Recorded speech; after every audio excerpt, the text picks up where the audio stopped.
शिवछत्रपतींनी स्थापन केलेल्या हिंदवी स्वराज्याच्या रक्षणासाठी मोगल बादशाह सिद्धी पोर्तुगीज या शत्रूंशी कठोर संघर्ष छत्रपती संभाजी राजांनी केला।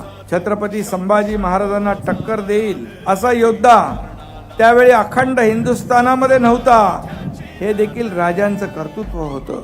संभाजी राजे हे असामान्य व्यक्तिमत्व होतं। या पराक्रमी राजाचं अनेक भाषांवर प्रभुत्व देखील होतं।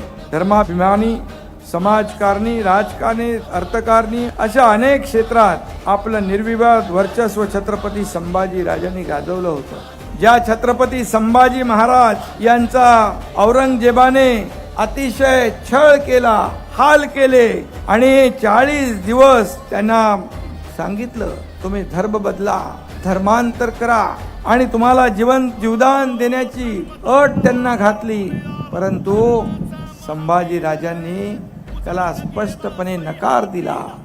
40 दिवस अतिशय अनन्वित अत्याचार सहन करून छत्रपती संभाजी राजांनी बलिदान दिलं, परंतु धर्म बदलला नाही।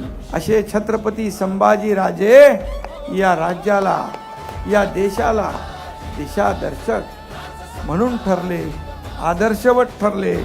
अचाट धैर्य, अजोड पराक्रम, असामान्य शौर्य आणि प्रयत्नांची पराकाष्ठा यांनी संपन्न असलेले आपले स्वराज्य रक्षक धर्मवीर छत्रपती संभाजी महाराज यांना मी विनम्र अभिवादन करतो।